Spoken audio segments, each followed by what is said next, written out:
নমস্কার, আপনারা দেখছেন শিলিগুড়ি টাইমস। আমি প্রিয়দর্শিনী, আর এই মুহূর্তে আমি রয়েছি ফুলবাড়ির জটিয়াকালীর হোপ অ্যান্ড হিল ক্যান্সার হসপিটালে। আমরা জানি ইতিমধ্যেই চিকিৎসা ক্ষেত্রে হোপ অ্যান্ড হিল তাদের উন্নত মানের চিকিৎসা পদ্ধতি এবং তাদের চিকিৎসকদের যে সমস্ত ট্রিটমেন্ট রয়েছে সেগুলো দিয়ে তারা কিন্তু ইতিমধ্যেই অনেকখানি সাড়া ফেলেছে।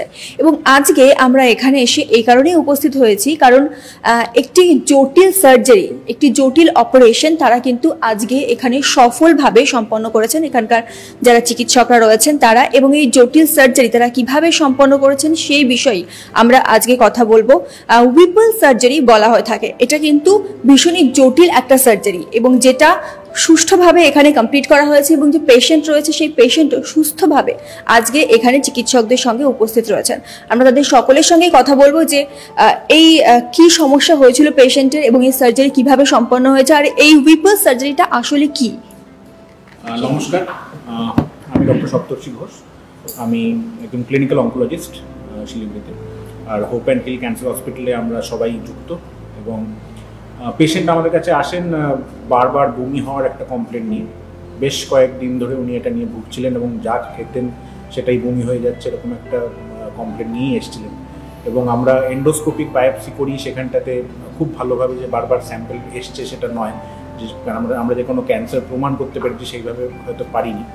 এবং তখন আমাদের একটা ডিসিশন নিতে হয় যে যেহেতু আমরা বারবার বমিটা হচ্ছে তো এটার একটা অপারেটিভ এক্সপ্লোরেশন করে দেখাও।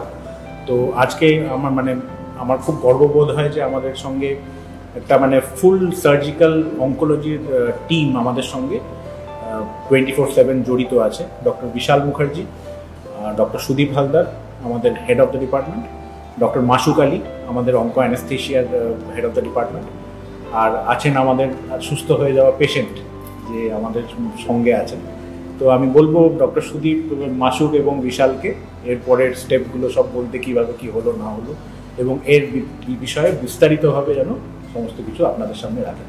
হুইপলস এমন একটা সার্জারি যেটা প্রচণ্ড একটা কমপ্লিকেটেড সার্জারি, তার কারণ জেনারেলি এটাতে একটা প্যানক্রিয়াস বা অগ্নাশয়ের একটা পার্ট বাদ দিতে হয়, আমাদের ডিওডেনাম বা ইন্টেস্টিনের একটা পার্ট বাদ দিতে হয়, গলব্লাডার, পিত্তনালী এবং স্টমাকের কিছু একটা পোর্শন বাদ দিতে হয়, যেটা হুইপলস জেনারেলি যেখানে প্যানক্রিয়াটিক ক্যান্সার বা পেরিয়াম্পোরাল ক্যান্সার বা কখনো কখনো ডিওডেনাম যেখানে ইনভলভ D2 পোর্শনটা যেখানে ইনভলভ থাকে সেরকম জায়গায় আমাদের এক্ষেত্রে করতে হয়। এনার ক্ষেত্রে যেটা ছিল যেটা স্টমাকের একদম নিচের দিক থেকে ডিওডেনাম D2 সেই জায়গা পর্যন্ত একটা আমাদের একটা অবস্ট্রাকশনের মতো একটা গ্রোথ বা একটা প্যালপেবল লাম্প মতো ছিল, যে কারণে আমাদের ওনার বারবার এই সমস্যাটা হচ্ছিল যে কিছু খেলেই উনি বমি করে দিচ্ছেন কারণ খাবারটা নিচে নামছিল। তো সেই ক্ষেত্রে যখন আমরা অপারেশন করতে যাই তখন দেখি যে জায়গাটা ইনভলভ আছে সেই জায়গাটা পুরোপুরি বাদ দিতে গেলে আমাদের এই হুইপলস অপারেশনটা করতে হবে। হুইপলস অপারেশনের যেগুলো বললাম যে এই জায়গাগুলো বাদ দেওয়া। তো অপারেশনের কমপ্লেক্সিটি এটাতে একটা তো বাদ দেওয়া, যেহেতু একটা অনেক কিছু পোর্শন অনেকগুলো জায়গা আমাদের বাদ দিতে হচ্ছে। 2 নম্বর হচ্ছে তারপরে যে এই জিনিস যেগুলো বাদ দেওয়া হলো সেগুলোকে আবার রেস্টোর করা, সেগুলোকে আবার অ্যানাস্টোমোসিস বা জুড়ে দেওয়া। তো এই জুড়ে দেওয়ার অপারেশনের যেটা সমস্যা, সেই জুড়ে যাওয়া থেকে অনেক সময় লিক করতে পারে। একটা এত বড় অপারেশনের পরে যে কোনো পেশেন্টের একটা ইনফেকশন, অন্য কমপ্লিকেশান, চেস্ট ইনফেকশন এগুলো হওয়ার সম্ভাবনা খুব বেশি থাকে। তো সেই সব কারণে এই অপারেশনটা আমাদের যে কোনো জিআই ক্যান্সার অপারেশনের মধ্যে একটা অন্যতম একটা বড় অপারেশন, যেখানে কমপ্লিকেশন রেটও অন্যান্য অপারেশনের থেকে অনেক পরিমাত্রায় বেশি এবং কিছু কিছু ক্ষেত্রে সেক্ষেত্রে লাইফ রিস্কও থাকে, যেহেতু একটা এত বড় একটা অপারেশন। তো সেই জন্যই এইটা জটিলতা, এটা একটা স্কিল, সেখান থেকে একটা ফুল টিম এফোর্ট, যেখানে একটা intra operative, pre operative, intra operative আর পোস্ট অপারেটিভ কেয়ার পুরোটা মিলেই একটা পেশেন্ট এবং তার যে জার্নি সেটা যেটা কীভাবে সম্পন্ন হয়, তো সেটা উনি একজন এক্সাম্পল। তো বাকি ডক্টর বিশাল মুখার্জি বলবেন। হুইপলস অপারেশনে আমাদের যেটা সবচেয়ে, আমরা হুইপলস অপারেশন করার আগে যেমন আমাদের একটা সার্জিক্যাল চ্যালেঞ্জ, তেমন আমাদের অপারেটিভ থিয়েটারও আমাদের ইনস্ট্রুমেন্ট, এনার্জি সোর্স এগুলোও যেমন সব কিছু একটা আধুনিক পদ্ধতি লাগে, তার সাথে সাথে যেটা সবচেয়ে ইম্পর্টেন্ট সেটা হচ্ছে যার এই অপারেশনটা হবে তারও কিন্তু একটা সুস্থ হওয়ার মানসিকতা থাকবে। তাই অনেক সময় এরকম হয় যে আমরা পেশেন্টও সিলেকশন করি, টিউমারের সাথে পেশেন্ট সিলেকশনটাও ইম্পর্টেন্ট। আমরা যবে থেকে ওনাকে দেখি তবে থেকেই ওনার মধ্যে যা যা করতে বলা, ওনার বুকের ইনফেকশনের জন্য ওনাকে স্পাইরোমেট্রি থেকে বলা, ওনাকে যদি বলা হয়েছে অপারেশনের পরে হাঁটতে তাহলে উনি হাঁটছেন। পেশেন্টের contribution to this operation is equally important as আমি। সেদিক থেকে আমি বলবো আমার এই পেশেন্ট অপারেশনের আগেও আমরা যেমনভাবে ওনাকে বলেছি এবং উনি সেরকম মোটিভেটেডও ছিলেন যে না আমাকে মানে সুস্থ হতে হবে, এবং অপারেশনের পরেও ওনার অপারেশনের 2-3 দিনের মাথায় তখন ওনার শরীরে কয়েকটা পাইপ লাগানো আছে, তার মধ্যেও উনি কিন্তু যখন ওনাকে হাঁটতে বলেছি বা উঠতে বসতে বলেছি উনি কিন্তু সেইগুলো করেছেন। এবং মানে আমরা খুবই ভালো লাগছে আজকে যে আজকে সবে পোস্ট অপারেটিভ ডে 8, তো সেই দিক থেকে মানে 8 পোস্ট অপারেটিভ ডেতে আমরা আজকে ওনাকে ডিসচার্জ করছি এবং খুব ভালো লাগছে যে উনি সুস্থ হয়ে বাড়ি যাচ্ছে। আর এই অপারেশনের যে অপারেশনের যে একটা লম্বা একটা অপারেশন, সেই সময় অ্যানাস্থেসিয়া আরেকটা মেজর পার্ট, এবং অ্যানাস্থেসিয়া এবং পেন ম্যানেজমেন্ট, এই pen management anaesthesia doctor Masud বলবেন। যেটা ডক্টর সুদীপ এবং ডক্টর বিশাল বললেন যে একটা লম্বা প্রসিডিওর, একটা অনেকটা লম্বা, একটা মিনিমাম 8 থেকে 10 ঘন্টার একটা অপারেশন। তো এই পুরো টাইমটাই হচ্ছে পেশেন্টের যে অ্যানাস্থেসিয়াতে থাকছে, তো সেই ক্ষেত্রে যেটা হয় যে পোস্ট অ্যানাস্থেসিয়ার অনেক কমপ্লিকেশনস থাকে, যেটা কিনা আমরা হচ্ছে বিভিন্ন মেডিসিন দ্বারা ম্যানেজ করে থাকি, যে যতটা কম্প্রোমাইজ পেশেন্টের যে লাংসে কম্প্রোমাইজ হয় সেটা যতটা কম করা যায়। আর সাথে সাথে হচ্ছে যে এত বড় একটা অপারেশনের সাথে একটা ব্যথাটা খুব কমনলি জড়িয়ে থাকে। তো যে কারণে আমরা এখানটায় যেরকম এনার ক্ষেত্রে আমরা এপিডিউরাল অ্যানালজেসিয়া বলে হচ্ছে একটা প্রসিডিওর করেছিলাম, যেটাতে কিনা অপারেশনের পরে নেক্সট 48 to 60 আওয়ার্স আমরা কন্টিনিউয়াস হচ্ছে পেনের জন্য মেডিসিন দিয়ে থাকি, যেটাতে কিনা পেনটা পেশেন্টের কন্ট্রোলে থাকে। তো তাতে যেটা হয় যে পেশেন্টের ওভারঅল হিমোডাইনামিক্সটা অনেক বেটার কন্ট্রোলে থাকে। এবং এই এপিডুরালের জন্য যেটা হয় আমাদের পেশেন্টের পেন ফ্রি হওয়ার জন্য ওদের রিকভারি অনেক বেটার থাকে, এবং বাইরে থেকে যে অ্যানালজেসিক যেগুলো আমাদের অন্য অপারেশনের সময় দেওয়ার দরকার পড়ে তার রিকোয়ারমেন্টটা অনেক কমে যায়। সুতরাং আমরা অনেক বেশি পেশেন্টকে তাড়াতাড়ি মোবিলাইজ করতে পারি, অনেক বেশি পেশেন্টের গার্ড মোবিলাইজেশন ভালো হয় এবং অনেক বেশি পেশেন্ট রিকভারি করে। তো এই পুরো ব্যাপারটা প্লাস সার্জিক্যাল ওয়ার্ড, আইসিইউ, এখানে যে সিস্টার তাদের কেয়ার এবং তাদের যৌথ একটা যে কোনো অপারেশনের ক্ষেত্রে এই অপারেশনটা হাইলাইটেড বা এটা বলা হচ্ছে তার কারণ এটা একটা কমপ্লেক্সিটি, এটা একটা ম্যাগনিটিউড বড়, তার জন্য এটাকে বলা হচ্ছে যে, এবং এখানে প্রত্যেকজনের একটা ইন্ডিভিজুয়ালি প্রত্যেকটা ইভেন ওনার বাড়ির লোক ওনাদেরকেও আমরা যেরকম বলেছি ওনারা সেই একইভাবে আমাদের সাথে সহযোগিতা করেছেন। মানে এই জিনিসগুলো যখন বোঝানো হয় যে একটা বড় অপারেশনের সময় কী কী সমস্যা হতে পারে, তারপরে অনেকে কিন্তু কিছুটা হলেও একটু ভেঙে পড়েন, কিন্তু ওনারাও সেই জিনিসগুলো বুঝতে পেরেছেন যে না এই অপারেশনটা হলেই একমাত্র জিনিসটা থেকে উনি মুক্তি পেতে পারবেন। তো সেটা যেমন পেশেন্টও মোটিভেটেড এবং বাড়ির লোকজনও মোটিভেটেড। তো এই একটা কম্বিনেশন যতক্ষণ না হবে ততক্ষণ কিন্তু একটা খুব বড় অপারেশন এবং তার সাকসেস করাটা খুব ডিফিকাল্ট। তো সেটা আমরা পেয়েছি। তো প্লাস এই হসপিটালে এইটা আমরা এই তার আধুনিকতা, তার যে বাকি যত প্রযুক্তি এবং এনার্জি সোর্স থেকে শুরু করে মনিটর, যেগুলো আমাদের যেরকম দরকার একটা কমপ্লেক্স অপারেশন করার জন্য, সেগুলো সবই এখানে অ্যাভেলেবেল। ওর জন্য আমরা এই অপারেশনটা ভালোভাবে করে উঠতে পারি। এই অপারেশনটা হ্যাঁ ফার্স্ট টাইম। বলছেন যেটা অনেক বড় একটা অপারেশন, তো নর্থ বেঙ্গলে কি অন্যান্য জায়গায় অপারেশনগুলো হয়েছে আগে? সেরকম মানে আমাদের কাছে সেরকম কিছু মানে নেই আর কি ইনফরমেশন। কোন সমস্যা হচ্ছে এবং এই অপারেশনটা এক্স্যাক্টলি কোন সময় প্রয়োজন হয়? কারণ বলছেন এটা ক্রিটিক্যাল অপারেশন, কোন জায়গায় এলে পরে এই হুইপলস অপারেশনের মেইন ইন্ডিকেশন হচ্ছে যেগুলো আমরা করে থাকি, এটা প্যানক্রিয়াটিক ক্যান্সার, যেটা প্যানক্রিয়াটিক হেড ক্যান্সার হতে পারে, পেরিঅ্যাম্বুলারি মানে যেখানে আর কি পিত্তনালী এবং প্যানক্রিয়াটিক ডাক যেখানে জয়েন করছে, তো ওই জায়গাগুলো যখন ক্যান্সার থাকে। আর অনেক সময় ডিওডেনাম মানে যেটা আমাদের পাকস্থলী পরের যে পোর্শনটা, সেখানে ডিওডেনাম মানে D2 যদি ইনভলভমেন্ট থাকে, তো সেসব ক্ষেত্রে অনেক সময় আমাদের এই অপারেশন করতে হয়। শুধু মানে সবসময় যে ক্যান্সার তা নয়, অনেক ক্ষেত্রে হয়তো যেটা হয় যে এমন একটা জায়গা সেখানে ডায়াগনোসিস করে এটা ক্যান্সার প্রমাণ করাটা অনেক সময় মুশকিল হয়। অনেক সময় পেশেন্ট আইদার এরকম কিছু ক্ষেত্রে গ্যাস্ট্রিক অবস্ট্রাকশন মানে যে খাচ্ছেন এবং বমি হয়ে যাচ্ছে, এটা একটা প্রেজেন্টেশন হতে পারে। একটা প্রেজেন্টেশন খুব কমনলি আমরা পাই জন্ডিস, যেখানে যেহেতু পিত্তনালী আর প্যানক্রিয়াটিক ডাক যেখানে মিলছে, ওইখানে পিত্তটা নিচে মেশে আমাদের খাদ্যনালীর সঙ্গে চলে আসছে। তো ওই জায়গাটা যে আটকাচ্ছে বা বাধাপ্রাপ্ত হচ্ছে, তখনই একটা জন্ডিস হচ্ছে।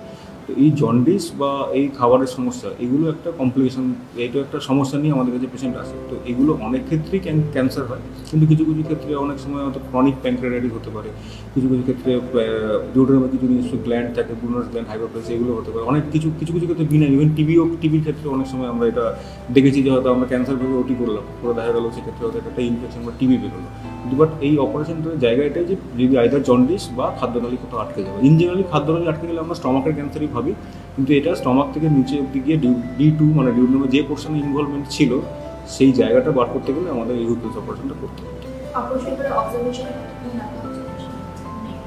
অবজারভেশন বলতে অপারেশনের পরে আমাদের যেটা হয়, এই অপারেশনের পরে যেহেতু এত লম্বা একটা অপারেশন থাকে, সেক্ষেত্রে ইনিশিয়ালি আমরা 24 to 48 hours according to patient এরকম রিকোয়ারি। ওনার ক্ষেত্রে যেমন আমরা 36 ঘন্টা মতো ওনাকে আইসিইউতে রাখা হয়েছিল আইটিউতে মনিটরিংয়ের জন্য, তারপর ওনাকে ওয়ার্ডে শিফট করা। এবং তারপর থেকে কিছুটা মনিটরিং যেগুলো থাকে, যেগুলো ওনার নর্মাল রুটিন যে ভাইটালস চেক আপ কিছু ব্লাড প্যারামিটার্স, অল্টারনেট ডে, এগুলো আমাদের কিছু করতে হয়। প্লাস পেশেন্টকে ফিজিওথেরাপি, চেস্ট ফিজিওথেরাপি, তার মানে হাঁটাচলা করানো।